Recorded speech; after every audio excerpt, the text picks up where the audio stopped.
Hello everyone, welcome back to our YouTube channel किताबों की पाठशाला। आज के इस वीडियो में हम प्रश्न बैंक का सॉल्यूशन देखने वाले हैं। आज हम हमारा जो चैप्टर फर्स्ट है ईंट मनके तथा अस्थियाँ, उसका सेकंड पार्ट देखेंगे। ठीक है, इस चैप्टर का मैंने फर्स्ट पार्ट अपलोड कर दिया है। उसमें मैंने ऑब्जेक्टिव टाइप सारे क्वेश्चन का सॉल्यूशन आपको प्रोवाइड करवाया था। आज हम हमारे जो 2 मार्कर क्वेश्चन है उनका सॉल्यूशन देखने वाले हैं। तो चलिए जल्दी से 2 मार्कर की तरफ बढ़ जाते हैं। फर्स्ट क्वेश्चन है हमारा 2 मार्कर में, यहाँ पर किन्हीं 2 विकसित हड़प्पा पुरास्थलों का उल्लेख कीजिए। कोई भी 2 विकसित हड़प्पा पुरास्थलों का नाम बताना है। तो चलिए इसके आंसर को देखते हैं। आप स्क्रीन पर देख सकते हैं 2 विकसित हड़प्पा स्थल है मोहनजोदड़ो, धोलावीरा और कालीबंगा।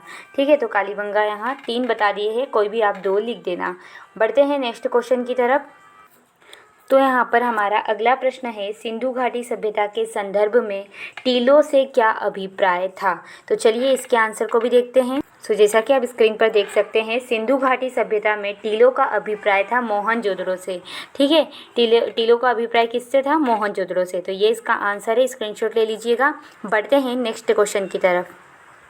अब हमारा नेक्स्ट क्वेश्चन है यहाँ पर, मोहनजोदड़ो नगर की 2 विशेषताएं लिखे, यानी कि जो मोहनजोदड़ो नगर था उसकी क्या क्या विशेषता है। तो चलिए इसके आंसर को देखते हैं।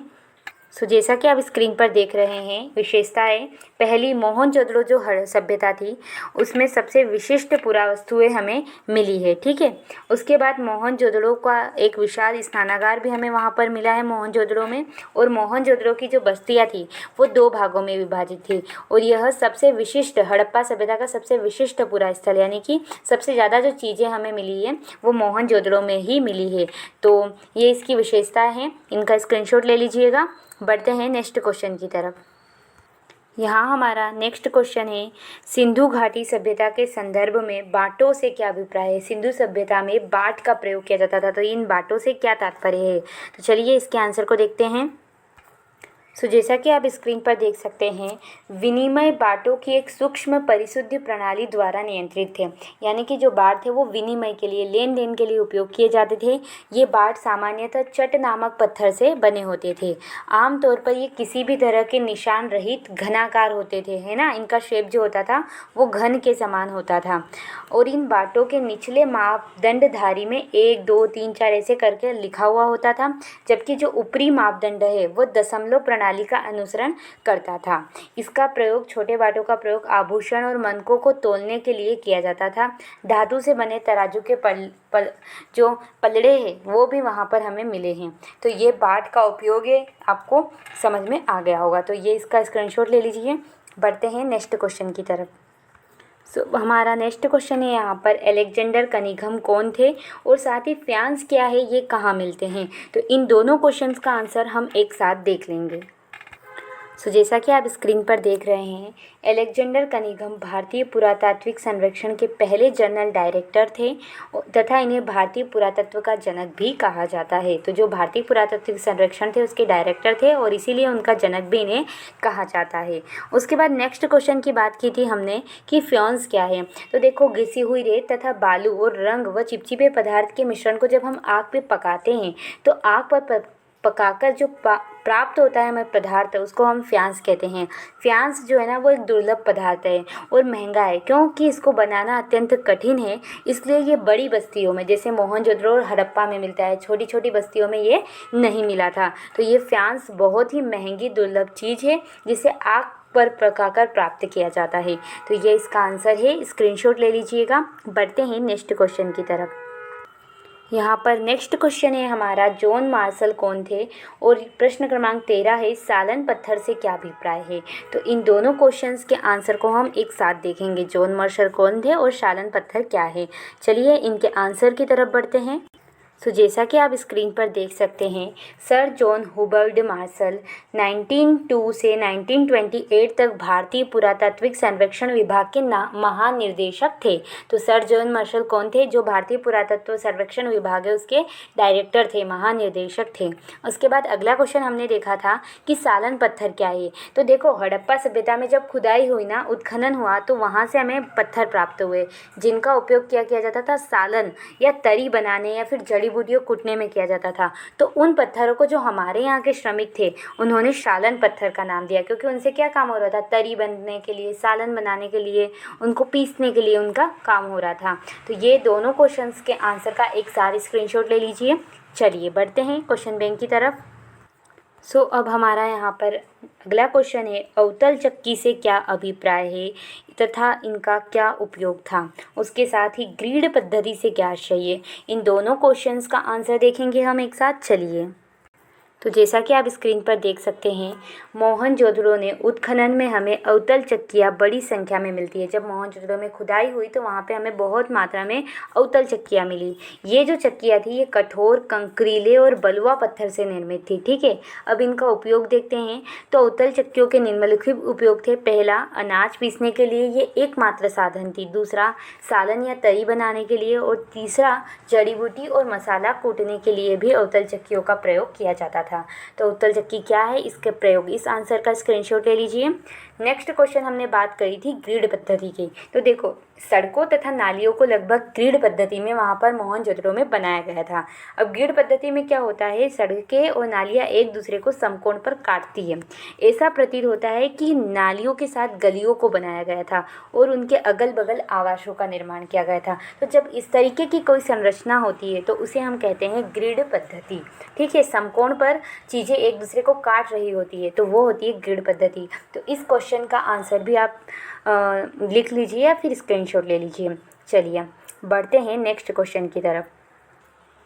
फ्रेंड, यहाँ पर हमारा अगला प्रश्न है, प्रश्न क्रमांक 16। सिंधु घाटी सभ्यता की कोई दो विशेषता लिखी है और साथ में हमें बताना है कि सिंधु सभ्यता एक नगरीय सभ्यता थी। इस पर हमें 2 बिंदु लिखने हैं। तो इन दोनों क्वेश्चंस के आंसर को एक साथ देखेंगे। जैसा कि आप स्क्रीन पर देख सकते हैं, सबसे पहले सिंधु घाटी सभ्यता की विशेषता है। तो सिंधु घाटी सभ्यता को हड़प्पा सभ्यता भी कहा जाता है और ये सबसे प्राचीनतम सभ्यता है। ये इसकी पहली विशेषता। दूसरी विशेषता, सिंधु घाटी सभ्यता क्या है, एक नगरीय सभ्यता है। ठीक है, ग्रामीण सभ्यता नहीं है, ये एक नगरीय सभ्यता है। उसके बाद सिंधु घाटी सभ्यता जो है वो गृह स्थापत्य कला का उदाहरण प्रस्तुत करती है। आपने चैप्टर में पढ़ा होगा कि यहाँ पर अच्छे पक्के आवास बने हुए थे, सीढ़ियाँ बनी हुई थी, कुएँ थे, आंगन थे। तो ये एक बहुत अच्छी गृह स्थापत्य कला का उदाहरण भी प्रस्तुत करती है। तो ये सिंधु घाटी सभ्यता की विशेषता है। प्लीज़ इनका स्क्रीनशॉट ले लीजिए। उसके साथ हमने नेक्स्ट क्वेश्चन की बात की थी कि सिंधु घाटी सभ्यता एक नगरीय सभ्यता है, तो इससे जुड़े हुए हमें 2 बिंदु लिखने हैं। तो पहला बिंदु हमारा रहेगा कि सिंधु घाटी सभ्यता की जो जल निकास प्रणाली थी ना, वो काफ़ी सुव्यवस्थित और नियोजित थी। इससे हमें पता चलता है कि वहाँ नगर बसे हुए थे, क्योंकि बिल्कुल सिस्टेमेटिक वे में, एक वैज्ञानिक साइंटिफिक अप्रोच में जल निकास प्रणाली को बनाया गया था। दूसरा, सिंधु घाटी सभ्यता में जो सड़कें थे, गलियाँ थी, उनको ग्रिड पद्धति में बनाया गया था। और उसके साथ ही जो नगर नियोजन था बहुत ही सिस्टमेटिक वे में किया हुआ था। बहुत अच्छा उदाहरण है नगर नियोजन का सिंधु घाटी सभ्यता में। तो इस आधार पर सिंधु घाटी सभ्यता एक नगरीय सभ्यता थी। तो ये सेकेंड जो क्वेश्चन हमने देखा था उसका आंसर है। तो दोनों क्वेश्चंस का स्क्रीनशॉट ले लीजिए। सबसे पहले इसका, फिर इसका ले लीजिए। चलिए बढ़ते हैं क्वेश्चन बैंक की तरफ। यहाँ पर अब हमारा नेक्स्ट क्वेश्चन है, सिंधु वासियों के धार्मिक जीवन की 2 विशेषताएं लिखिए। तो चलिए इसके आंसर को भी देख लेते हैं। सिंधु घाटी के लोगों के धार्मिक जीवन को समझ लेते हैं। जैसा कि आप स्क्रीन पर देख रहे हैं, सिंधु घाटी सभ्यता का धार्मिक जीवन। पहली बात, सिंधु घाटी सभ्यता के जो लोग थे ना, वो मातृ देवी की पूजा करते थे और यह लोगों की क्या थी, प्रधान देवी थी। ठीक। दूसरी बात, जो सिंधु घाटी सभ्यता के लोग थे वो लिंग यानी कि शिव की पूजा भी करते थे। साथ में सिंधु घाटी सभ्यता में सूर्य पूजा और वृक्ष पूजा का भी महत्व था। तो ये 2 विशेषताएं है धार्मिक जीवन की सिंधु घाटी सभ्यता की। तो प्लीज़ इनका स्क्रीनशॉट ले लीजिए। चलिए बढ़ते हैं नेक्स्ट क्वेश्चन की तरफ। फ्रेंड, यहाँ पर हमारा नेक्स्ट क्वेश्चन है, सिंधु सभ्यता के पतन के लिए उत्तरदायी कोई 2 कारण लिखिए। यानी कि जो सिंधु सभ्यता है उसका पतन कैसे हुआ, इसके लिए 2 कारण बताने हैं। साथ ही जो हमारा अगला क्वेश्चन है उसका आंसर भी इसी के साथ देख लेंगे कि हड़प्पा सभ्यता का जो संपर्क था वो सुदूर क्षेत्रों से था, तो उसके बारे में हमें उदाहरण देने हैं। तो इन दोनों क्वेश्चन का आंसर चलिए एक साथ देखते हैं। सो फ्रेंड, जैसा कि आप स्क्रीन पर देख सकते हैं, हड़प्पा सभ्यता के पतन के कारण, ये हमारा पहला क्वेश्चन था। तो पहला कारण ये है कि अनेक विद्वान सिंधु सभ्यता के विनाश का मुख्य कारण बाहरी आक्रमण को मानते हैं, यानी कि बाहरी लोग आए, उन्होंने आक्रमण किया और उसकी वजह से हड़प्पा सभ्यता का पतन हो गया। पहला कारण इसे माना जाता है। दूसरा, कुछ विद्वान जो है उनका अनुमान ये है कि जलवायु परिवर्तन के कारण सिंधु सभ्यता का विनाश हुआ, यानी कि क्लाइमेट चेंज हुआ, जिसके कारण वहाँ के लोगों की स्थिति में बिगड़ गई और उस तरीके से सिंधु सभ्यता का पतन हो गया। उसके बाद बाढ़ तथा भूकंप जैसी प्राकृतिक जो कारण है उनको भी सिंधु सभ्यता के विनाश का कारण माना जाता है। तो ये इसका आंसर है। जल्दी से इसका स्क्रीनशॉट ले लीजिए। ठीक है, अब बढ़ते हैं नेक्स्ट आंसर की तरफ। तो नेक्स्ट हमारा क्वेश्चन था सुदूर क्षेत्रों से हड़प्पा सभ्यता का संपर्क। तो देखते हैं इसके आंसर को भी। देखो, हड़प्पा सभ्यता का संपर्क सुदूर क्षेत्रों से था। क्यों बोल रहे हैं ऐसा? क्योंकि हमें बहुत सी हड़प्पा मोहर सुदूर क्षेत्रों में मिली है, दूसरे क्षेत्र में हमें हड़प्पाई मोहर मिली है। इससे क्या पता चलता है कि हाँ, हड़प्पा के लोग वहाँ जाया करते थे, जो यह स्पष्ट करती है कि उनका कहीं ना कहीं संपर्क था उन सुदूर क्षेत्रों से। अगर हम उदाहरण लें तो देखो, जो तांबा है वो अरब प्रायद्वीप में स्थित ओमान से हड़प्पा सभ्यता के लोग मंगवाते थे। अब हम ये कैसे कह सकते हैं? क्योंकि हड़प्पाई मृतबान इसके ऊपर काली मिट्टी की परत चढ़ाई गई है, वो कहाँ से है? तो वो ओमानी स्थलों से मिला है, एक ऐसा हड़प्पाई मृतबान। उसके बाद ओमानी जो तांबा है और हड़प्पाई पुरावस्तु में जो निकल है, उनके अंश जो है वो साझा उद्भव और संपर्क की ओर संकेत करते हैं।